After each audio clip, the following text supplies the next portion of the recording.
Good morning, everybody. If you could kindly take your seats, we're going to do our best to stick to time. I know that's a difficult feat, but we're going to try. And thank you all of you who are already seated and ready for day 2 of Space Resources Week. And thank you also for those of you who are joining us online.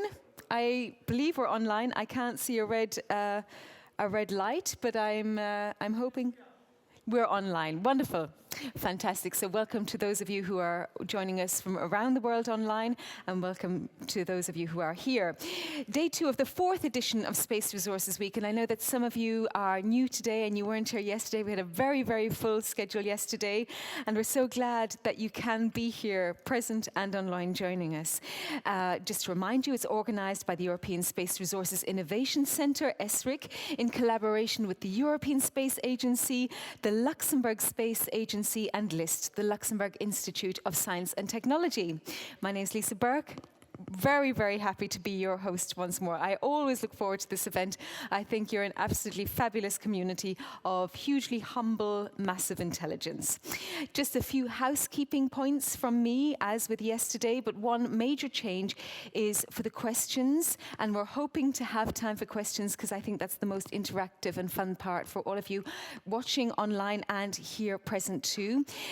If you are looking on your phone, it's through the forum section. Yesterday there was a little bit of confusion because there was the forum and the question section. The question section is now cut, so all of the questions and the chat will be through the forum section on the app on your phone, and apparently that's called chat on the platform if you're looking through your computer. So slight confusion there, but effectively there's just one place for questions now through each section. Forum on the app, chat on the platform.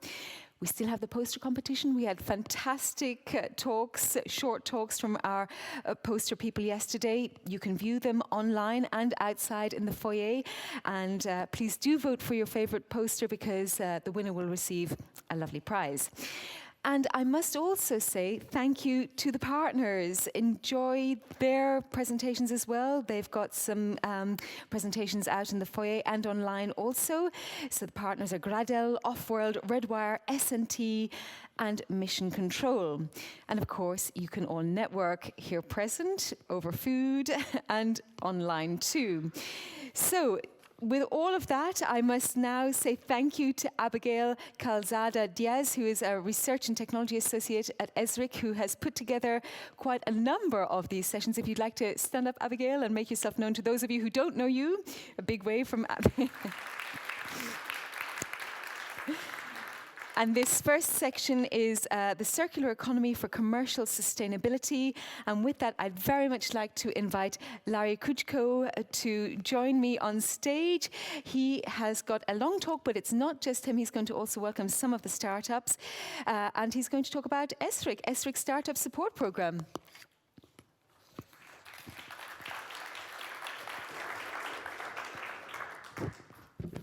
Good morning, everyone. Morning, Larry. So in terms of presentation, we'll have 3 topics. I will introduce the Startup Support Program that we are running currently at ESRIC. I will give you a word about the phase 1 we are running. We'll introduce you the 5 startups which are currently pre-incubated in the program. And then I will give a word to ESA to present the ESA Space Solution Network.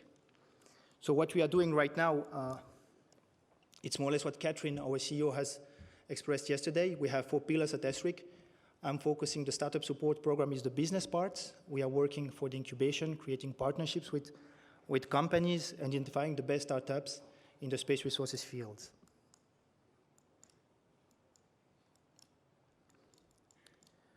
So what we are, who we are the first worldwide incubation program dedicated entirely for space resources utilization. This is key. We need to enforce that, our presence. We really want to be key leaders for that, and we want to identify the real early-stage startups who can develop the technologies and be key in successfully developing a commercial model here currently in Luxembourg. We want indirectly to contribute to the ecosystem by developing the tomorrow, the lunar, the cis-lunar economy, and of course the space resources ecosystem. What we are doing practically, we are helping the startups, and I will let them explain that by themselves if they have some time. We want to help them refining the business plan. We want to help them attracting their first customers all together. We want to prove the technology value proposition. It's very important because we are really technology driven. That's why we are working with the Technoport, our incubator, in that process. We really want to support those startups by providing at the end, at the second phase, and I will explain it afterwards, non-dilutive and non-refundable financing. That's very important, so they remain owner of the IP and of their project. And the program that I will explain just afterwards, it's in 3 phases.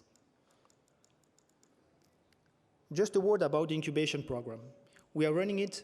We are running 2 calls per year. We already successfully started the first one. We'll have the next one. I will say a word about that afterwards. We are running in it.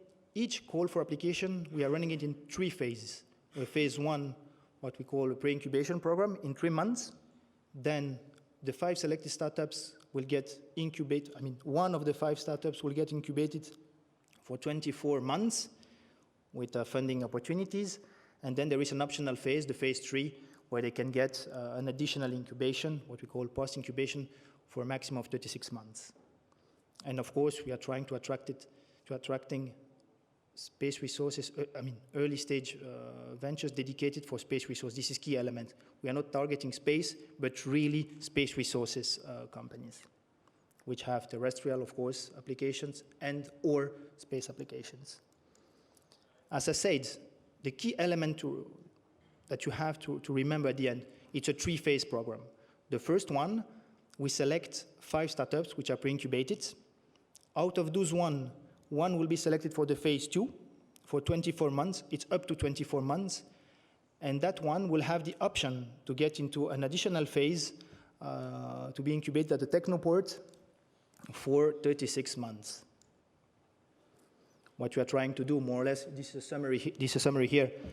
We are really trying to get a concept validation during the first phase. Of course, they will not get a final detailed product. The idea is that they have a technology value proposition to work during the phase 2 for the 24 months. This is really the objective. We are targeting, in terms of TRL, from 1 to 3, 1 to 4, if 5 it's good, but usually we try to remain in what you see, the green square, and the CRL we go up to 4, 5, more or less. This is what is expected through this startup support program. We are targeting a key point here. We are targeting applications all along the space resource value chain. It's not a standard one.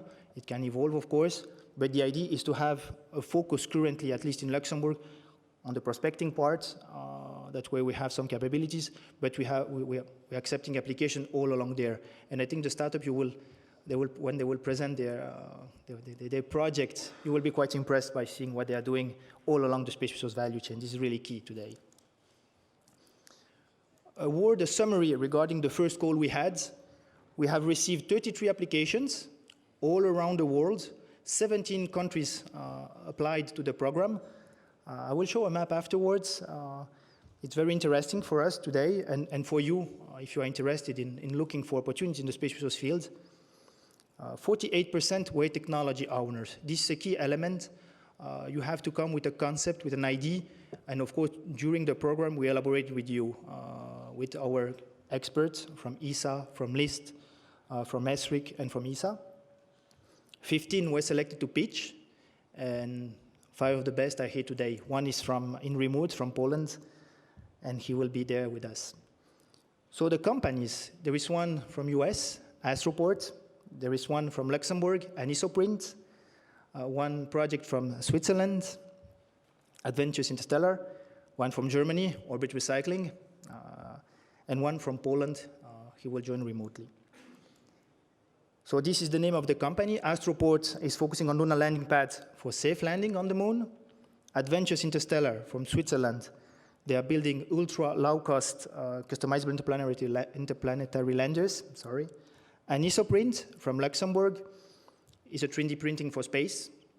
I think some might be interested in that as well.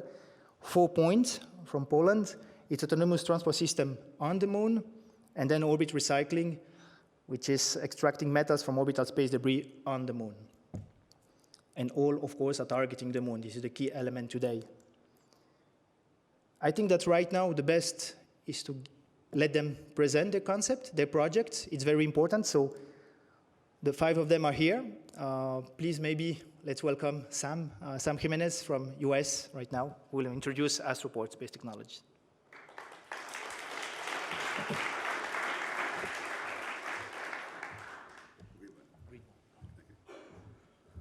Well, thank you very much for having me here. I really am honored that we're part of this program. It's been fantastic for us. So Astroport Space Technologies is a company that is involved with landing pad development. Essentially, we're a construction company that builds infrastructure for the moon. We want to focus on the landing pad as our first infrastructure. That's the first thing you need to really do when you go back to the lunar surface. When you want to be permanent on the lunar surface, you need to deal with the landing applications. And what we do and how we build is through regolith. Okay, that's our core base material. What we're doing with the regolith, and of course you all know this, that regolith is also available to extract minerals and can turn into building blocks for other kind of construction products as well. So we're going to look at how do we do that in terms of melting the regolith. We don't add binders, we don't add any additives. We go to a pure melt of the regolith, and we've been able to do that in such a way that we can make bricks, turn them into the landing pad tiles, and we have a proprietary way of placing the bricks in such a way that it forms a shape and places the brick at the same time for the brick. So we're doing the materials, we're doing the construction, which is the robotics and the excavation, the site preparation. And then our vision, our long-term vision, is to be the operator of the landing ports. When we get to the permanent base itself, we want to be able to operate the landing ports and be what's called a fixed base operator, where we maintain the coming and going spacecraft that are landing at the port. That's the long-term goal. So we have some technologies, a number of technologies we're developing. The melting technology is, as I mentioned, the brick construction that we're doing, making the hardened solid bricks. If you look to over to the other end of the chart there, we also take the regolith and we can bind it with a plastic so that we can 3D print from filament and pellets when we get to the part where we need to do fine detail printing as well. One other technology we're looking at and developing is coated fibers, coated fabric, where we take nano-coating of the fibers in a textile for making it durable, fireproof, and hardened so that the rockets can land on it for a temporary landing pad. The brick part of it is more for more permanent landing pads. And then the other technology we have is recycling the landing pads. So our problem here is when you're landing the landing pads, the landers on the pads, some of these landers remain. They don't go back. The descent stage is left there on the pad. So we need to take it off the pad. And that is an opportunity for additional ISRU resource utilization and recycling the landers. And we have a technology that does friction stir deposition, where we can actually melt the aluminum out of the landers and turn it into recycled aluminum. Here's an example of that here, where we've been able to recycle the aluminum out of a landing material as well. So that's essentially what we're doing. Thank you very much for the opportunity. Bye.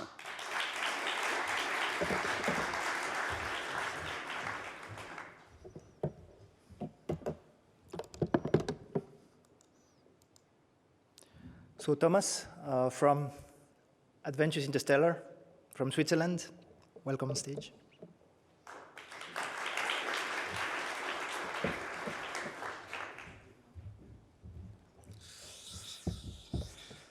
Hello, everyone. Thank you very much for the opportunity of being here.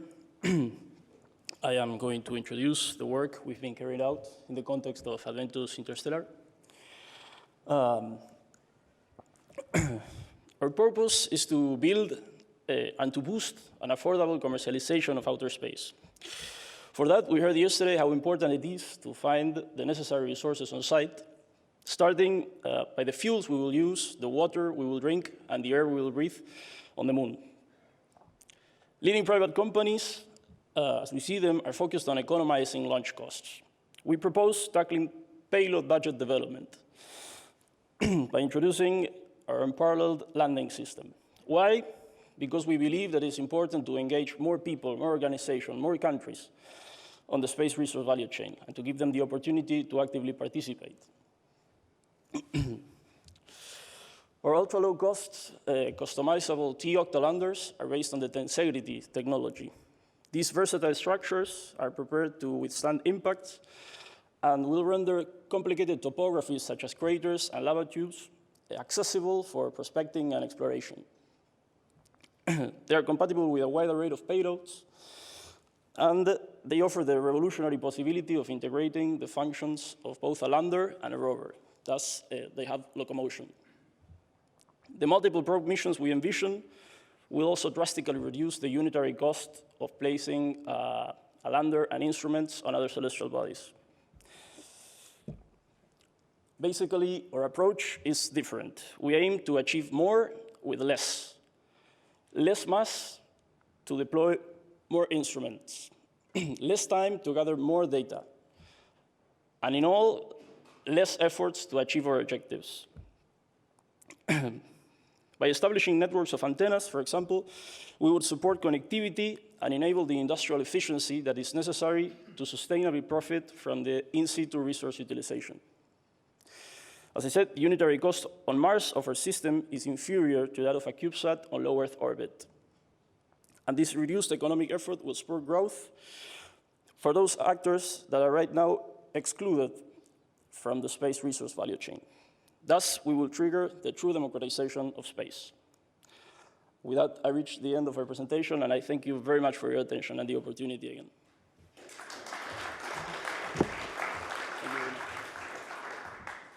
Thank you very much, Thomas, from Advanced Interstellar. So right now, Dimitri from Anisoprint, a Luxembourgish 3D printer. Welcome.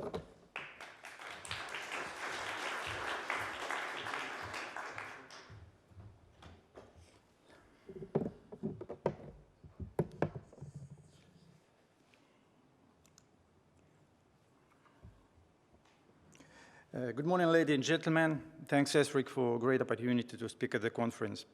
Anisoprint, based in Luxembourg, the company has 10+ years of experience in composite and 3D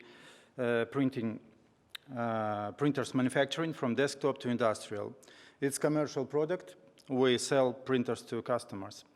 We print by continuous fiber reinforced composites, special polymers with reinforcing fiber like basalt or carbon. We also apply our terrestrial 3D printing solution in space sector projects on the ground.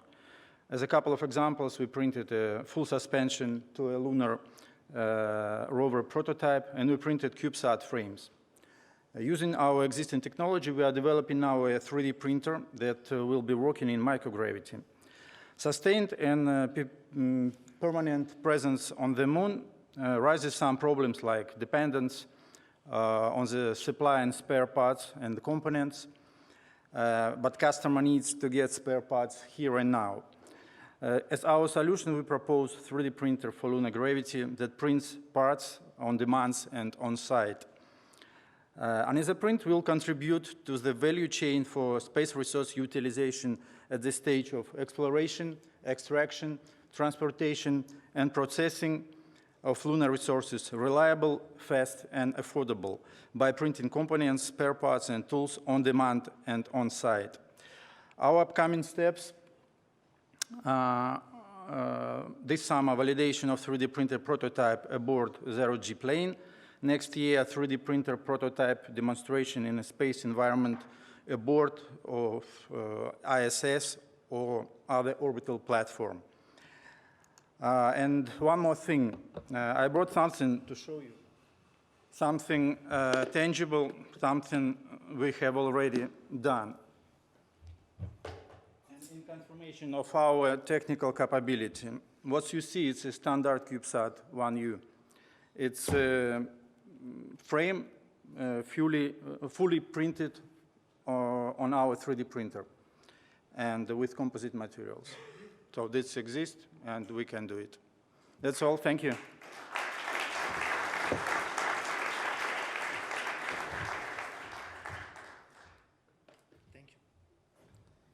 Thank you, Dimitri. Thank you, Anisoprint.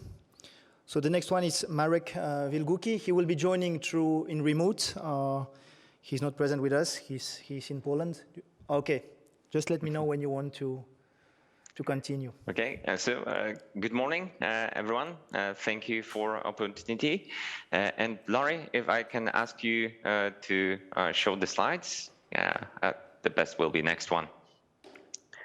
So again, so at 4 point, we are working to reimagine how the resource extraction process takes place. We started with the first our project concerning the extraction processes. So it's the improving the surveillance of the open cast mines with the remote sensing system that can detect parts of the mine, and also working on the prospecting capabilities of satellite imageries. Then we are working on creating solutions for autonomous extraction and moving the extraction process onto the moon. Lari, next slide, please. Our current vision for the terrestrial application is the few projects that we've got in store in mind. So remote sensing services, then edge processes, autonomous solutions, and also control centers equipped with AR and VR. Sorry, if I can. Yeah. We are working with the ESRIC startup initiative with our autonomous transport solution.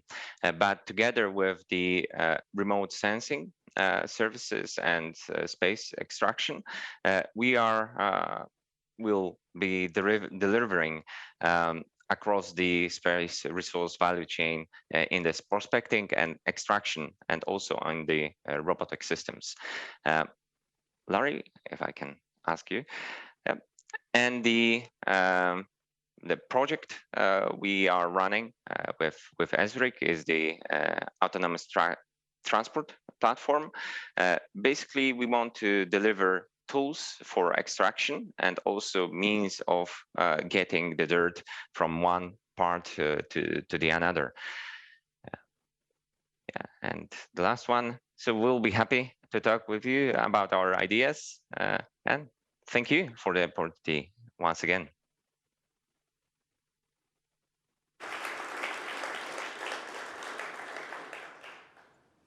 Thank you very much, Mark. And the last one, the last pre-incubated startup, it's Frank Koch from Orbit Recycling, Germany. Thank you.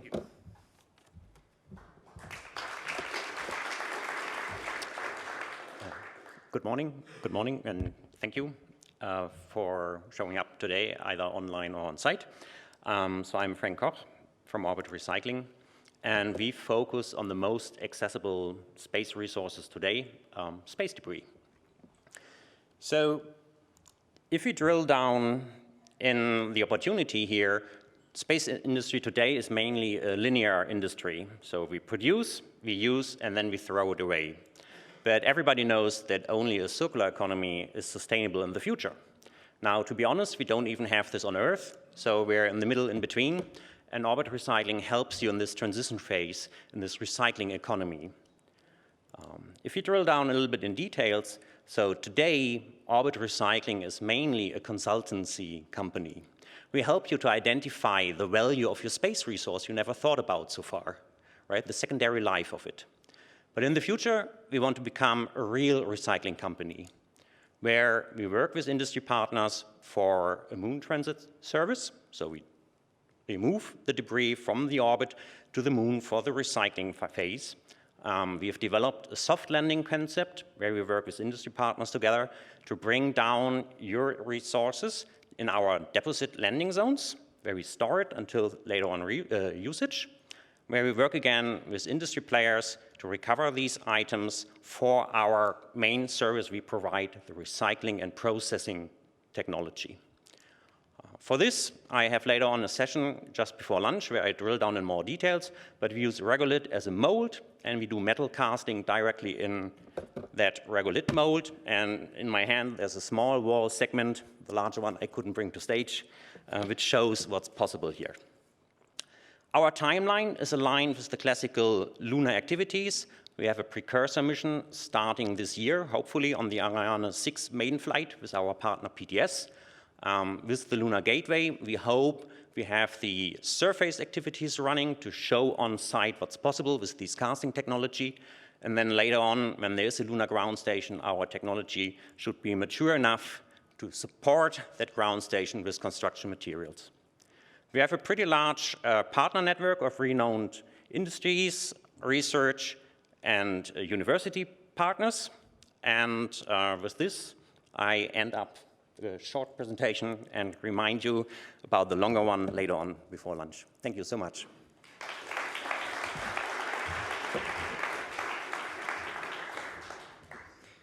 Thank you very much to all of you. So you have seen them. So they presented the concept. So for potential industrial partners who, if you are interested with the concept, invest some time, capabilities, or maybe some financial investment efforts, please do not hesitate to reach them or reach ESRIC.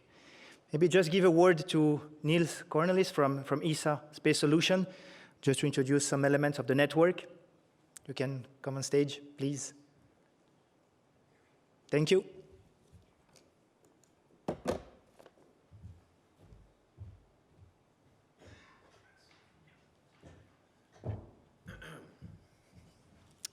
Thank you very much. Well, first of all, I thank you, Lari, and I would also like to thank Olivia and, of course, my own colleague, Roberto, to get to this point. My name is indeed Cornelis Eldering, but you can call me Niels, and I'm heading the section that is responsible for all of our ESA BICs, our brokers, and our PhiLab network.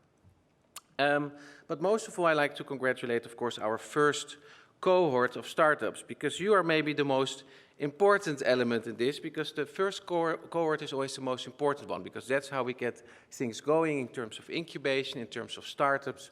And so you have a very important pioneering role, which is, of course, also very becoming of the topic of space. And also, I would like to say, you're really part of a very big network. And just to give you a little bit of an overview where we are. So basically, the office I'm responsible for consists of the ESA Business Incubation Network. So we have 25 incubation centers across our member states in 80 locations. It's a very large network. We select more than 220 startup companies, including those of ESRIC, per year. And we have already a network of alumni and existing startup companies of 1,250. So it's a huge network, and I already saw in your pitches there are a lot of synergies with the other startup companies in Europe. You can work together. And I would like to really stress that ESRIC has a very important, but also as a whole, a very pioneering role in this network. As you can see, of course, in the map, ESRIC actually is something new in the network, something which is more encompassing more elements than just incubation. And so we're very happy to also see that ESRIC is really also a center of excellence within our network, and it's very good to see to have so much international startup companies joining ESRIC, and that's also a role I definitely see ESRIC playing in the future. I also mentioned the PhiLab network. That's something new. We don't have time to discuss that, but basically it's indeed the forerunner where science and research is being incubated before it is even a startup company. But also there I actually see that ESRIC has a lot of opportunity. Maybe to conclude a little bit, and yesterday my Director General was talking, of course, about also the United States and the relation with Europe. I like the classical quote of Kennedy, who said, "We are going to the moon and to do all the other difficult things, not because they're easy, but because they're hard." And actually starting up a company is not easy. It is very hard. It's a challenge. But with those challenges, you also push yourself, you also drive not only technology, but also the creation of your company to a whole next level. So with that, we're back to our pioneers, our startup companies. You have a great journey ahead of you. We're here to stand by you and to support you as ESRIC, but also as the European Space Agency. And I wish you all the luck. Thank you very much.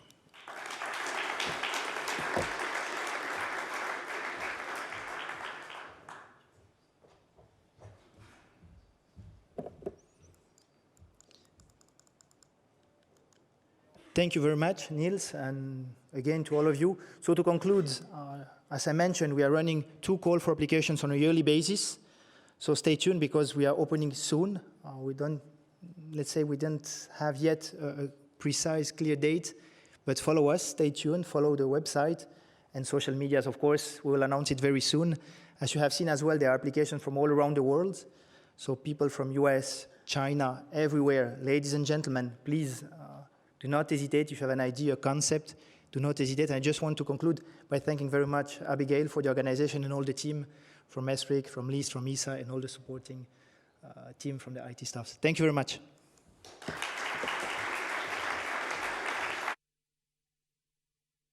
Thank you, Lari. And I'm going to ask Sam to join me on stage very briefly because he's the only one who's been asked any questions from what I can see. So, yeah, thank you very much. Don't look so scared. There's only a few questions. So the first question is from Clive Neal, who is the professor from Notre Dame University, I was told yesterday. Hi, Clive. And his question is, how do you fix your bricks on the landing pad to prevent them from becoming missiles during launch and landing activities? So that's our technology that has got our first patent, as a matter of fact. We have a nozzle that is forming the brick. So the mobility platform that the printer resides on is fed the regolith. It melts the regolith, and it forms the brick shape. And it places the brick, the digital brick, at the first one at one point. And then it moves over to the next slot for the second brick to be placed to it. And the heat from the 2 bricks meld together to form a solid meld of the 2 sides. Then we come back around it with a laser and steam the laser steam the top of it. And the other 2 questions are linked from Massimo Sabatini, a consultant at ESA, and Torsten Denk, a researcher at CMAT PSA. Could you give us an idea of the amount of power you'll need for the production of the bricks? Just purely for the melting, will you use solar energy? And combining it with the other question, did you think about using concentrated solar power to melt the regolith? So we are a little bit different. We use inductive heat. We have an inductive furnace. It's power intensive.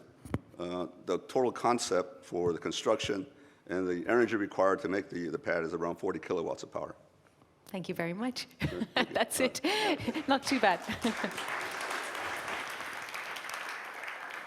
Our next speaker, a very well-known face on the space stage here in Luxembourg, is Carlos Espejel, who is the Space Resources Utilization Lead at ispace. We welcome him to the stage. His talk is entitled From Resource to Reserve, LORS.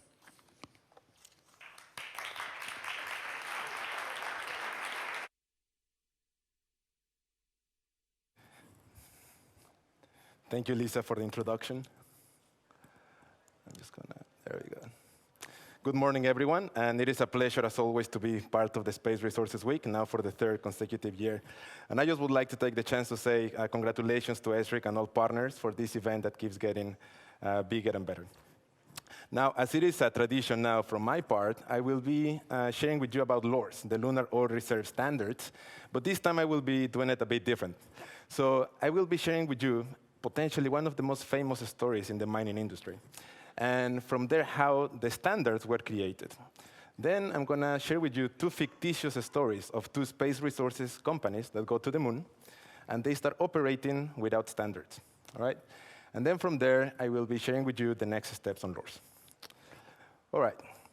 Let's start with this. So this is a real story, and potentially one of the most famous ones in the mining industry, and it's called the briex scandal. And this starts in 1989 by a company that is founded in Canada called briex Minerals. Now, they actually are interested in gold. They go to Indonesia, and they buy a tenement called the Bosang, and they're very interested in gold. So the government of Indonesia gives them an exploration lease. Now, something very important here is that briex is in a financial crisis. They really need to make a hit. They need a win. They need to find something. So their shares at this moment are like 30 cents per share. All right? So they really need to find something. So in 1994, they start drilling. In the mining industry, we explore through drilling. That's one of the methods. And when we drill, we get something called the drill core samples. These kind of sausages made of rock, where when we look at them, we would like to find some minerals, in this case, minerals with gold. So briex, they start reporting some very encouraging results. They say that they found up to 200 million ounces of reserves.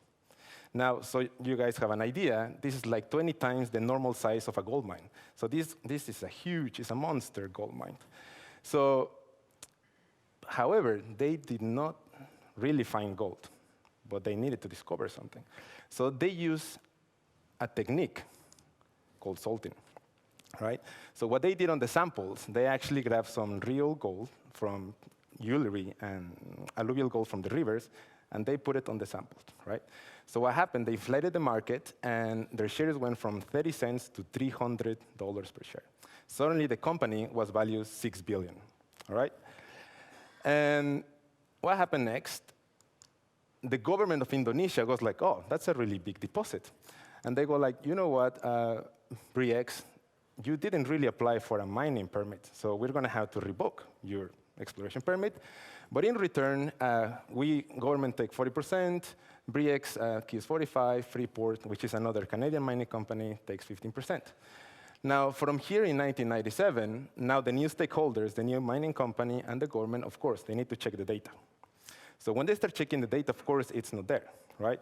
So what happens that there is an accidental fire where all the data in the mining camp, in the exploration camps, gets destroyed. But of course, at this moment, it's a $6 billion company, so they really need to find the gold. So what happens, Freeport and the government send more drills to keep exploring and to find that gold. Of course, they found nothing, right?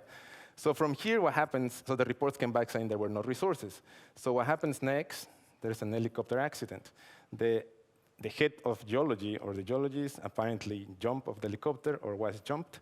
And what happens from here, it becomes the biggest mining salting scandal in history. And what happens from here, the mining industry and the governments are like, you know, we need a bit of a change. We need a way forward. So that's how the mining standards on Earth were created. And from here, the NI 43-101 in Canada is created. So, and this is a national instrument in the Ontario Securities Commission, which was originated from this scandal. And this is created pretty much to guide mining companies and to protect investors. Now, pretty much every company that is listed in the stock exchange has to use the NI 43-101. They need to report under the NI 43. Now, these guidelines are for the estimation and the reporting of exploration results, resources, and reserves. And something very important is that they need a qualified person. You need an expert that has at least 5 years of experience on that type of deposit, on that type of exploration method. And this person is legally liable. And one of the three main things of standards is that there's transparency, consistency, so you can compare, and reportability.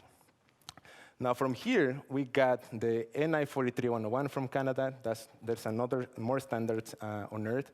We have JORC, which is one of the most famous standards, which lives in Australia. We have Cujko, which is an international mining standard. For oil and gas, we have the PRMS, and even the United Nations have standards for countries to report resources.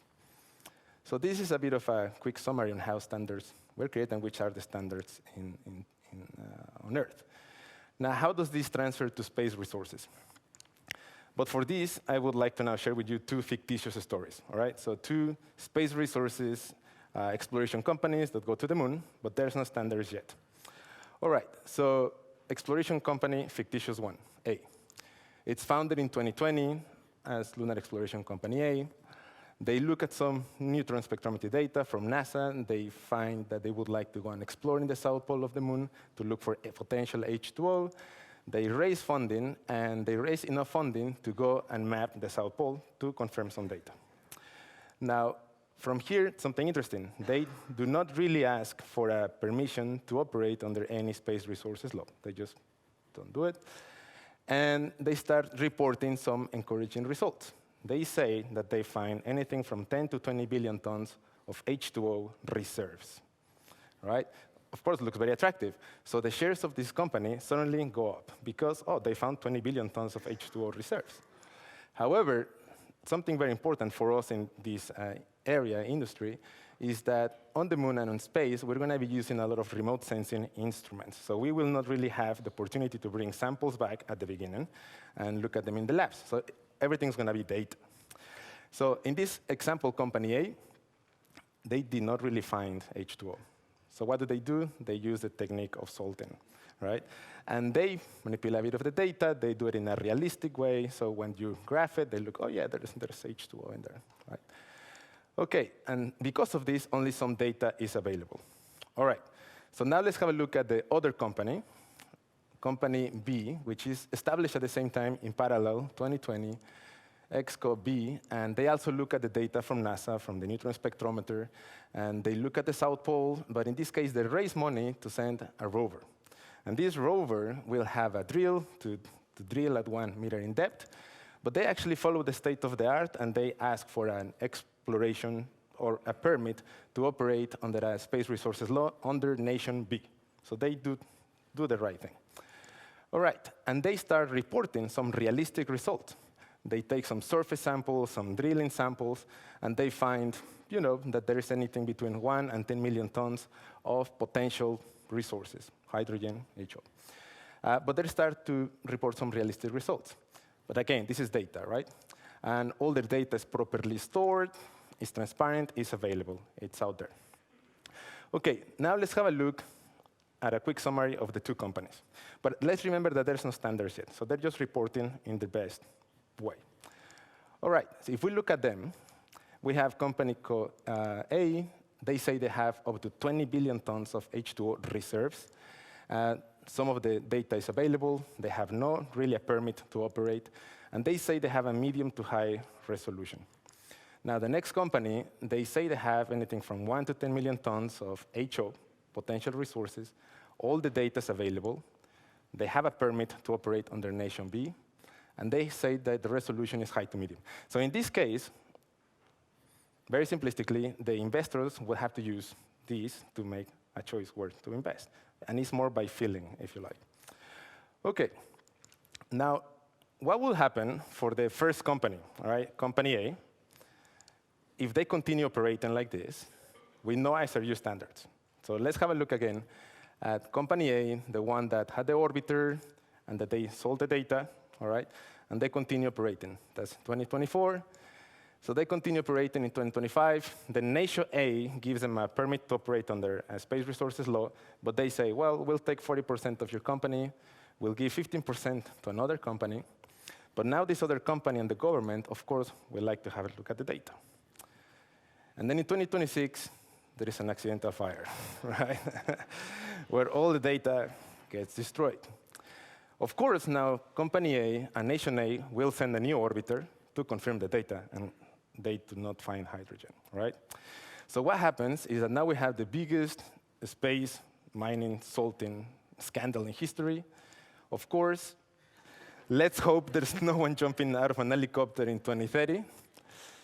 Of course, funding could be jeopardized, but most important, in 2030, we're going to create the standards for space resources, right? So the idea is that we do not need to wait to 2030. We can learn from history. We can learn from what happened in 1996.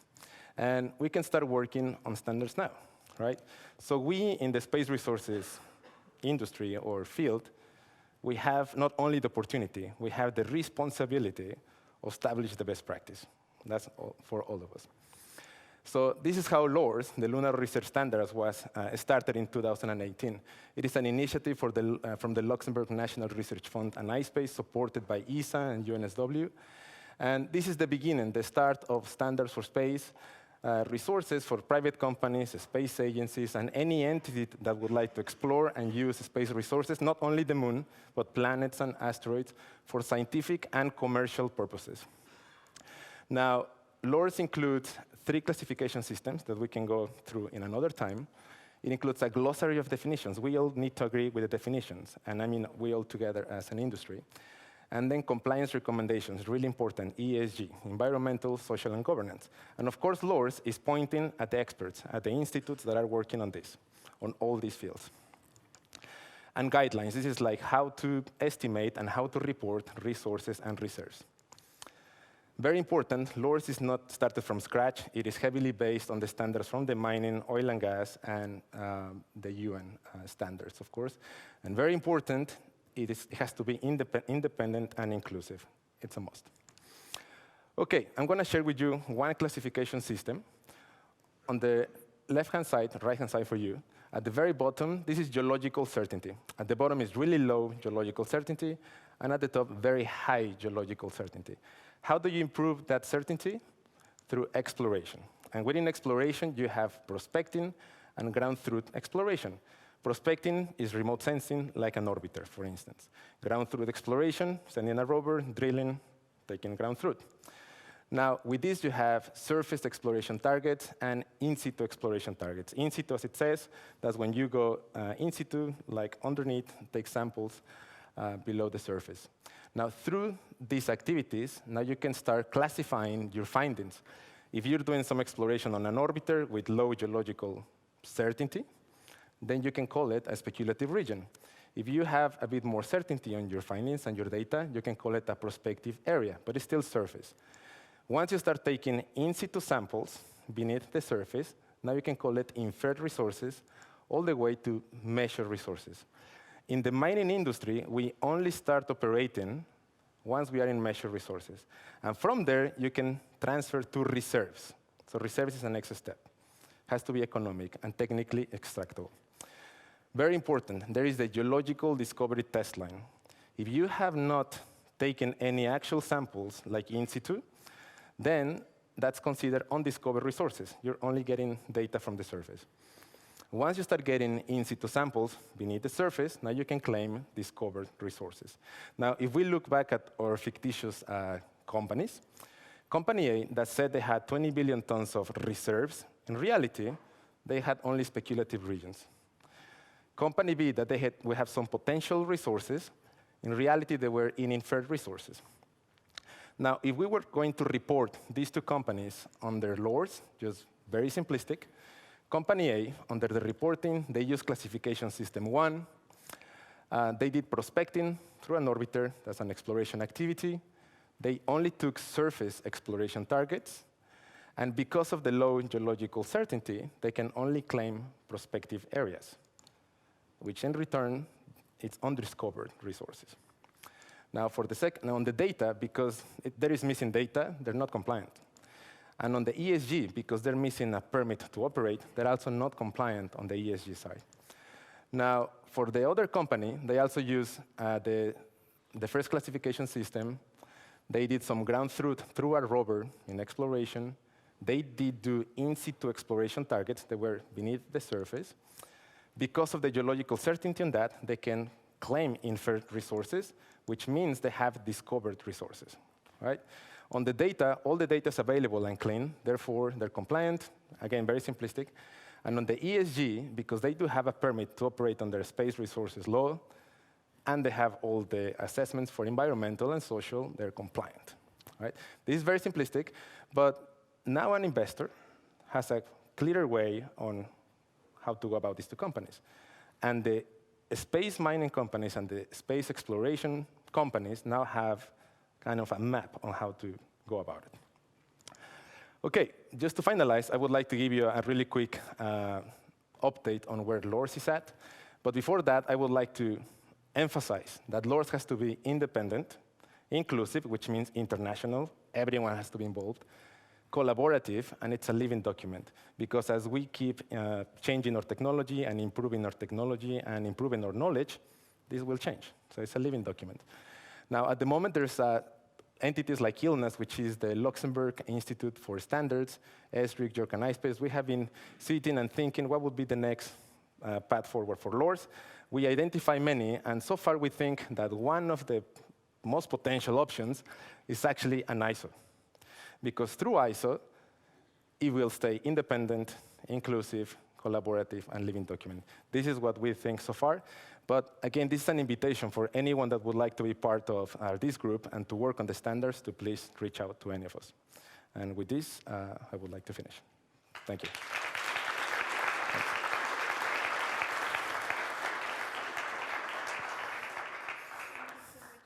Thank you. And shockingly, I haven't seen any questions for you, but I think anybody who has questions will know where to find you, and of course you can ask them directly to him online as well. Now, next up we have a change to what was scheduled. Wolfgang Dürr can't be here, but in his place the Secretary General on behalf of the President of EurotoMoon is present, Pierre-Alexis Joumel. Thank you so much, and you're going to talk about EurotoMoon. Thank you.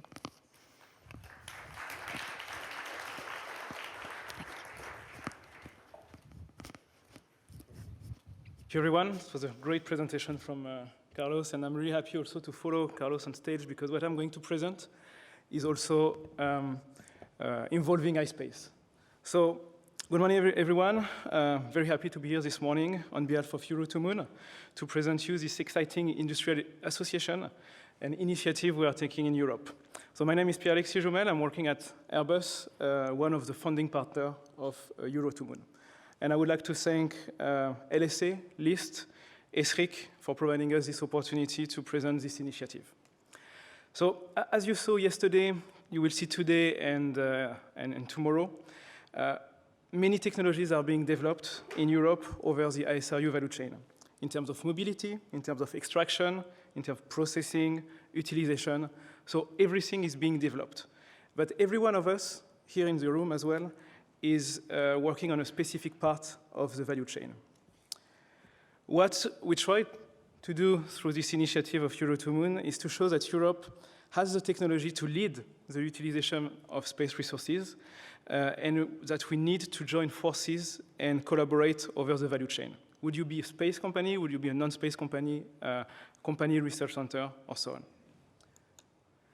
So therefore, to initiate this movement in Europe, Airbus, Air Liquide, ispace, and also ESRIC as its first member launched last year, during the last IEC in November in Dubai, this association, industrial association, EurotoMoon.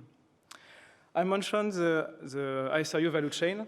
Now, if we go more into the specific of what it means in terms of transport, landing, the mobility I mentioned, energy management, extracting the resources, communication, building infrastructure, and so on, leading up to a sustainable presence, human presence on the moon. I will not go into the detail because there are more experts during the 3 days to go in that level. However, what is interesting to see is that for each of those technology bricks, we need resources. Would it be oxygen? Would it be hydrogen? Would it be metal? So it's really key that we work together and we demonstrate in Europe that we have this technology, and it's just a matter of working together and achieving this result. So we need many capabilities over this value chain, and this is why we created this platform, EurotoMoon, where we can discuss together openly on this topic. So just to explain the purpose of this industrial association, we want to leverage lunar resources to foster European leadership and collaboration in benefit of sustainability in space and on Earth. And our vision, how we want to do it, is we want to position European industry as a leader of this rising cislunar economy by creating a strong industrial ecosystem based on an ambitious ISRU vision. So the ambition of EurotoMoon is really to federate as much as possible interest along this value chain. It's an open association. Everyone that is interested to join us is free.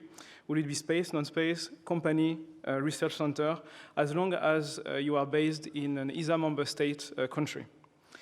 The objective is clear. The more we are, the stronger our messages will be toward institutions. We've got 4 objectives. Really clearly, the first one, obviously, is to create a group of interested companies to promote ISRU topic in Europe. The second one is to bring ISRU topic on top of the agenda of European institutions, so they invest more into this topic. Through this association, we are preparing recommendations on potential demonstration, on potential program towards those institutions. And the last one, of course, and that's what we start to do today, we want to represent the member of this association, to represent their interest, and to communicate about it.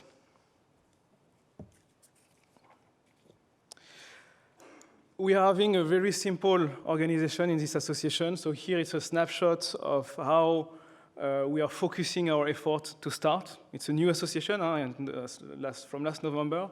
We are focusing on communicating, market and business, working on the value chain, oxygen and water, power and sustainability.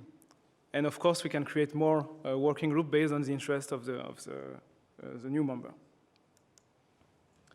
So just now to conclude, I presented you the association. So if you are interested to join the movement that has been initiated by those 3 companies and also ESRIC, feel free to reach out to us. They are in the room, so people from Airbus, Air Liquide, ispace, Carlos was there, and also ESRIC with Abigail. Feel free to contact us, and we're happy to provide you more detail and how to join this movement. So thank you, everyone, and have a good day.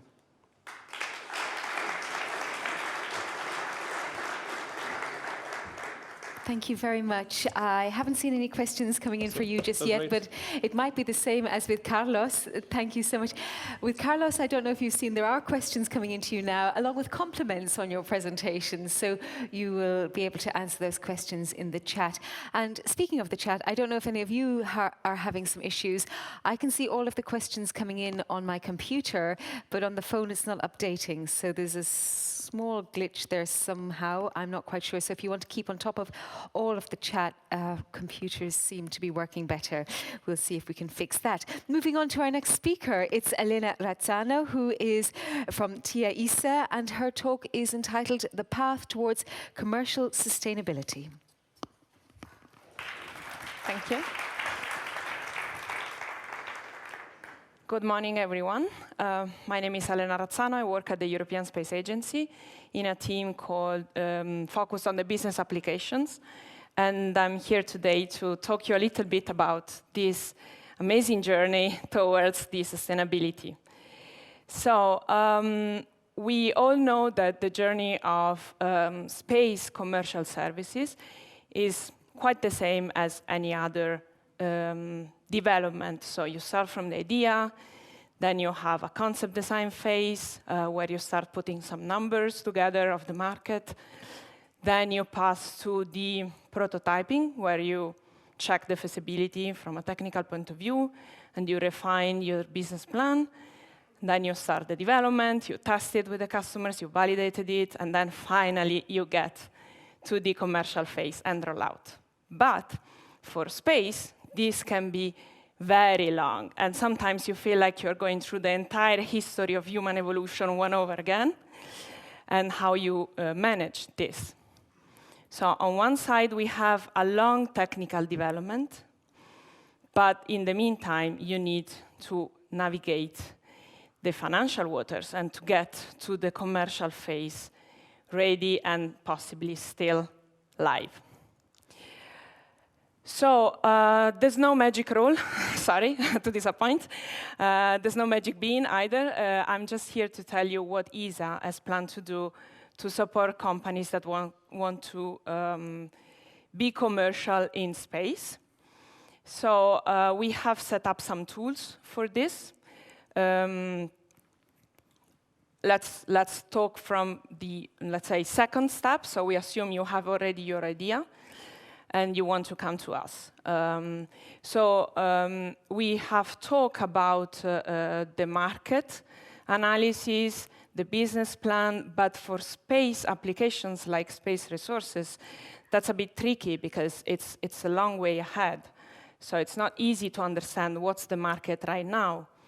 However, also yesterday we have heard from some speakers how important are the customers, how important is the presence of someone that will buy your amazing product. So first thing, I cannot stress enough the importance of being a demand pull service. So something where the market is, something where the market will be. Again, how can you do this? So we have developed a tool that is called Enabling Studies, in which you can start working on something that is long ahead in the market, but you can still trying to work out with potential customers to figure out what's going on, to try to understand what will be possible things. So even if you don't have yet, a clear understanding, you can start putting some numbers on. To give you an example, we have published a call just last year. It was closed last fall on space resources specifically. And what we have done is that we have worked on a twofold approach. On one hand, we have asked companies to look at potential innovations in the Earth mining that could be transferred in the space mining. And in this way, the companies can work on something that is more close to the market, so that can give them some sort of a sustainable economy for them, but that can also be applied in space. Some companies, so the contracts have just been awarded and the activities have just started. One example is from Poland. I've heard already companies from Poland today that is looking at geological storage of gas on Earth and how this can be transferred in space.